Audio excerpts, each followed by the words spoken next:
Welcome to another prospect interview from the No Ceilings NBA YouTube channel and podcast feed. I am Maxwell Baumbach, and today I am joined by Liberty's Kyle Rode. Kyle, how are you doing today? I'm doing great, man. Excited to be on. For sure. Yeah, I was super glad to be able to connect with you. He is a participant in this year's Portsmouth Invitational, the 70th annual Portsmouth Invitational. So anytime guys are in the field, we love to try and reach out and get them on the show. Kyle was super accommodating and being able to make this happen. So we appreciate that. The first thing I always like to ask any player that we get on the show is, how do you describe your game to someone who hasn't seen you before? Because you get a lot of people that, just start parachuting in right now. Their teams not in the playoffs, and they want to know, hey, who are these guys in the draft this year? So if someone's just dipping their toes in the pool, they're not familiar with you, how do you describe your game? Yeah, I'd describe it as somebody who loves hoops, man. Like since I was 8 years old, I started traveling and playing, and I've loved it ever since. So I love watching hoops. I think I'm one of the most high IQ players in this year's draft class, and also just have a good feel and versatile. I love to shoot the ball, get other guys involved, and I love to win. So just try to show my toughness and physicality, and whatever the coach or whatever the team needs me to do at that point in time, feel like I can do it at a high level. But super into basketball, and that's the best way I could describe it. For sure. Yeah. And people who followed my written work this year know that I gravitate towards the guys that are tall, that can shoot and take care of the ball and are physical. So you're kind of my type of player. So another reason you're one of the guys I reached out to in the field. But yeah, I think that was spot on. You mentioned getting into basketball at a pretty young age. What was it that got you into basketball? Was there anything in particular that really grabbed you early on that made you want to pursue basketball? Well, I think growing up in Lexington, Kentucky, they take it pretty serious. So yeah.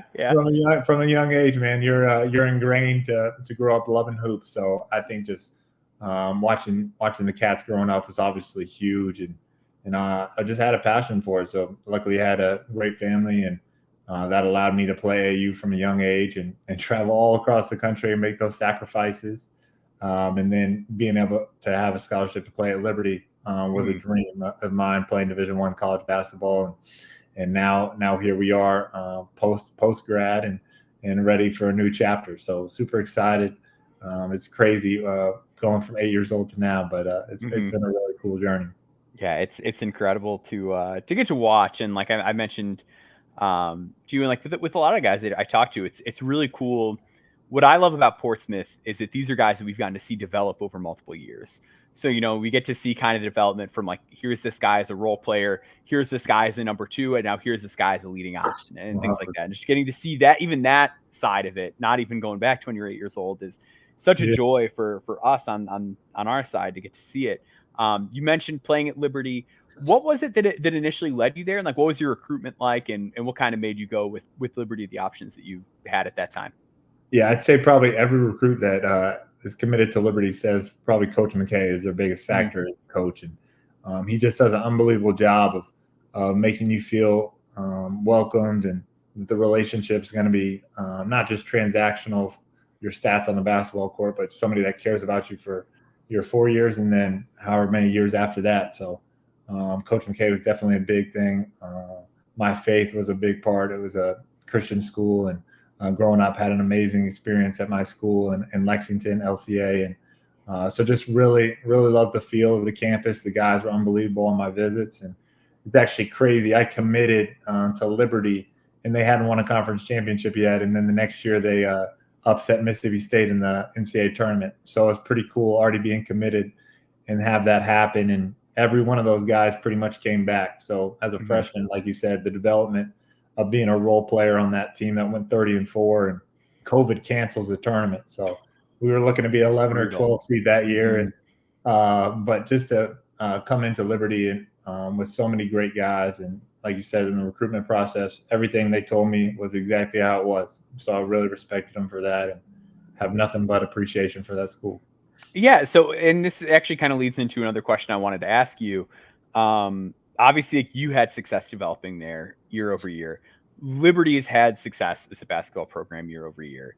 And guys don't seem to leave in an era where a lot of guys leave. So like yourself, Darius McGee, you guys saw it through there. Why do you think they've been able to retain talent? Is it just Coach McKay, or is it I guess what did you get out of the playing experience at Liberty that you said, like, I'm not even like thinking Yeah, about replacing no, that? 100%, man. I think it has to do with everything. Like I think at Liberty, you can play high level basketball, especially moving off conferences in this USA now, and play high level basketball. It's a great school, great university, and you get to pursue everything you want at a high level. So there's really you can develop there. You have your guys that you came in with there, and get to see them grow and develop. And obviously for me, it was one of those things too where I wanted to make one of those runs that I saw as a senior in high school, and then being a part of it my freshman year a little bit. Like you wanted to be a part of that mid-major kind of Cinderella, if you will. So even though it didn't happen for us this year, I know they're going to be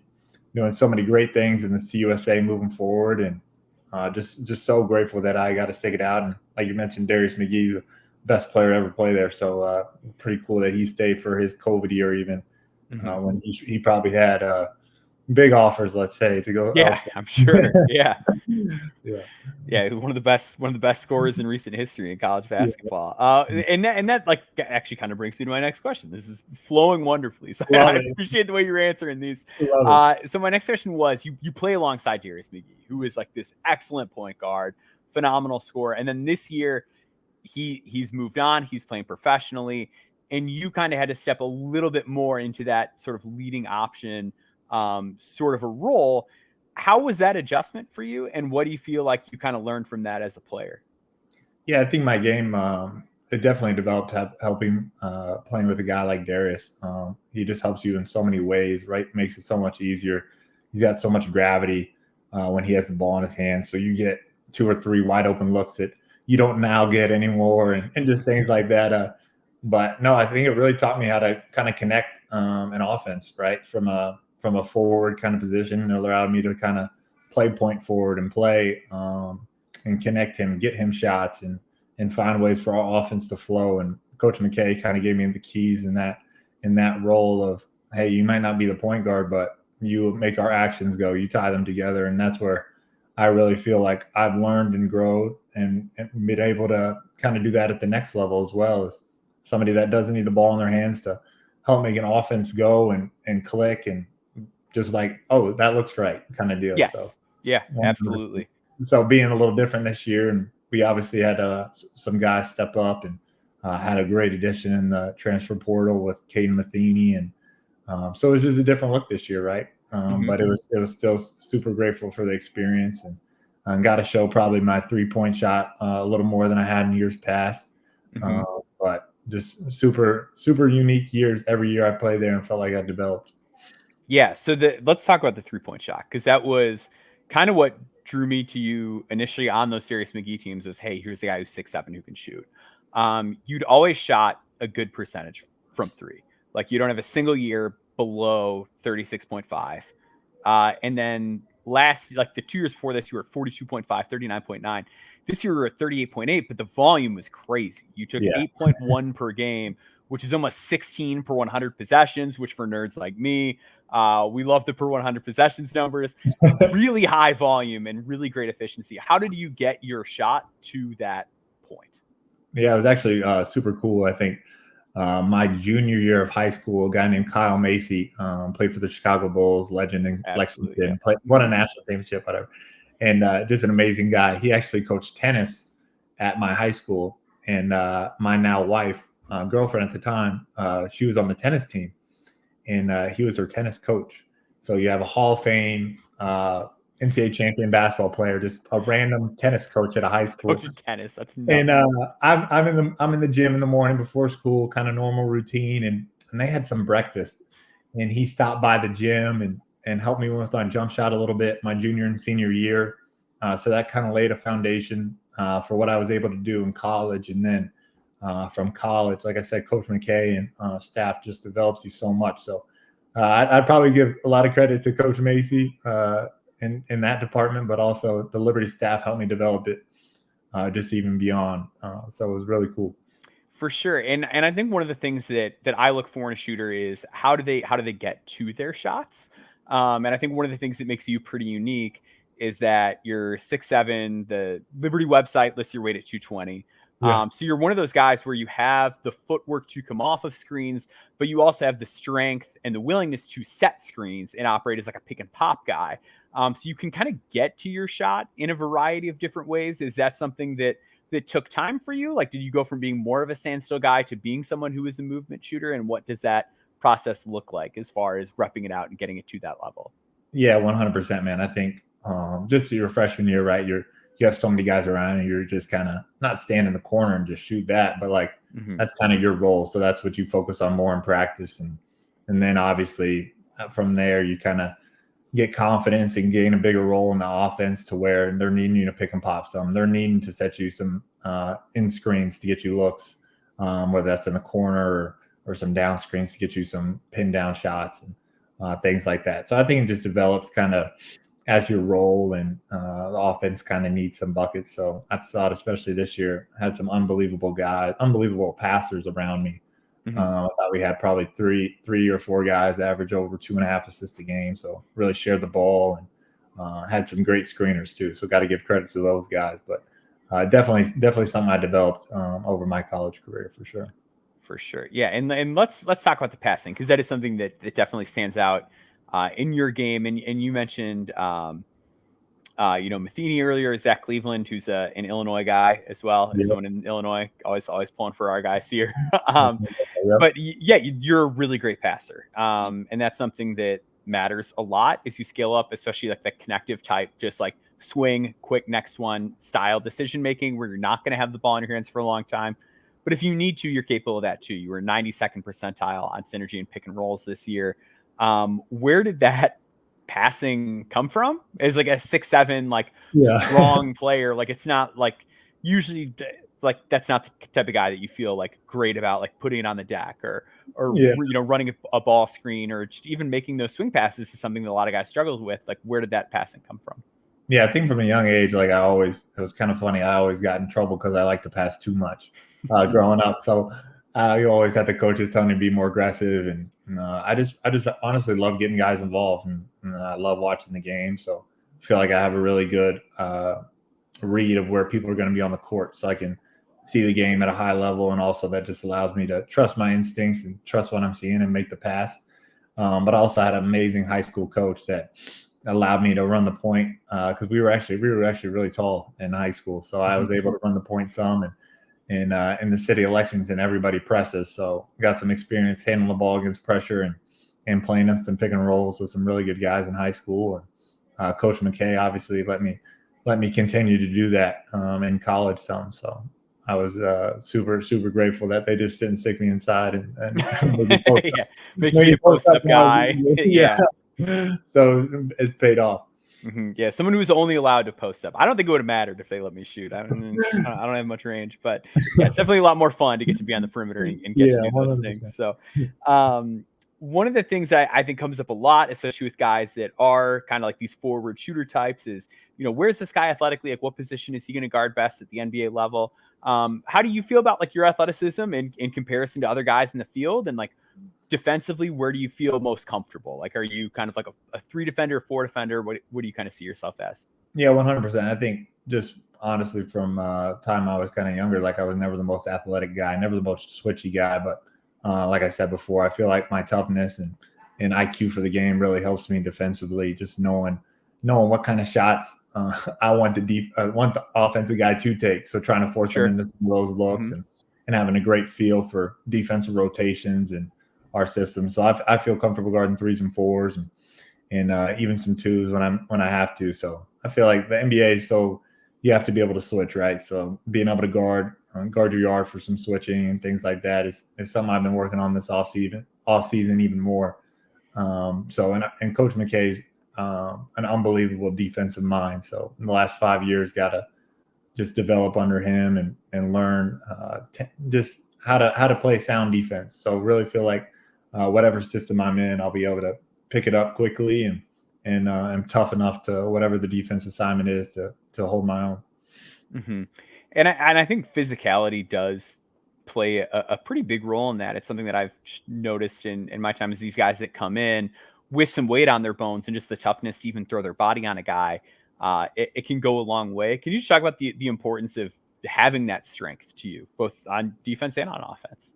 Yeah, 100%. I've actually been so blessed with two amazing strength coaches at my time at Liberty. Henry Barrera, he's now at Alabama. I was just in the Final Four, and Coach Hornet, he's amazing strength coach, and had them both at Liberty, and they just have done an unbelievable job of helping you use that strength too, because you'll see guys that maybe have strength but don't move as well with it, right? So just being able to leverage that strength and watching even some tape on some NBA guys that do a really good job of that. Drew Holiday, obviously one of the best defenders in the league, just his ability and strength. I was actually talking to one of my guys about that the other day defensively. So I just think it's about how you leverage it, man, and the ability to move and the guys in the NBA are so good. So it's just your ability to make them as uncomfortable as possible, and sometimes they're going to hit better shots than your defense can even be. Yeah. That's a tough part of life in the NBA is sometimes you have a possession where you do everything right defensively and a guy still just hits a shot. What have you been sort of working on most in the pre-draft process? Is there any element of your game that you're and obviously we're early, like the college season did not wrap up a long time ago. We're in early April here, but is there an element of your game that you're excited to show, like, hey, I've taken strides here, or this is a new wrinkle that maybe people haven't seen? Like, is there anything that you're kind of excited to put on display at Portsmouth?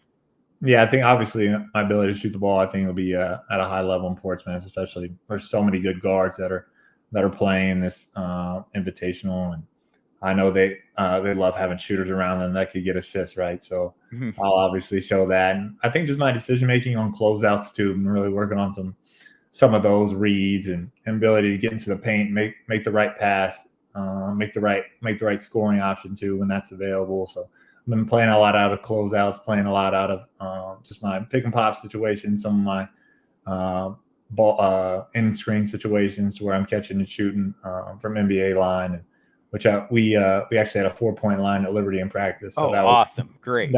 That's really helped for spacing and just the ability to shoot the ball from that 4-point line has really helped my game for sure. So and excited to show that I can handle the ball too. Like I think sometimes at the mid-major level you can get stuck playing some 4 and 5 some. So you might not have that roller lob threat, or you're kind of not maybe handling the ball as much on handoff. So just ability to show my passing and some of those other elements is really what I've been focusing on. For sure. I'm excited to see that. I'm sure a lot of people listening are as well. One thing I always just kind of like to throw out at the end is, whenever your basketball playing days are over with, do you have a thing that you want to do after playing basketball? And it can be, if you're still in basketball, that's fine. If it's something completely unrelated, that's cool too. But always just curious to hear that. Yeah, I don't think I can leave the game, man. I'll probably end up being a coach. But I have had a couple. I've had a lawn mowing business in my time, in my high school years, and a pressure washing company. So I'm a little entrepreneur too in that regard. So you never know what that could entail. Get on Shark Tank with something, but I'll probably stay around hoops, man. I love it too much. No, I'm right there with you. Where can people find you on social media if they want to follow along with your journey? Yeah, I think on social media, my last name is probably the hardest to spell. It's just Rode. So just Kyle Rode. You'll be able to find me on Twitter, Instagram. It's just Kyle Rode 22. So I keep it pretty basic on social media. I keep up with what I need to keep up with. Absolutely. Well, thank you so much for taking the time to join us. Everybody listening, make sure you're following along with Kyle's journey, as well as all of our coverage of the Portsmouth Invitational at NoCeilingsNBA.com. You can find me at Boundboards on Twitter and us at NoCeilingsNBA. Thank you so much for joining us, Kyle. Thank you again for joining us here tonight. Thanks, man. You're high level. Appreciate you. All right. Take care.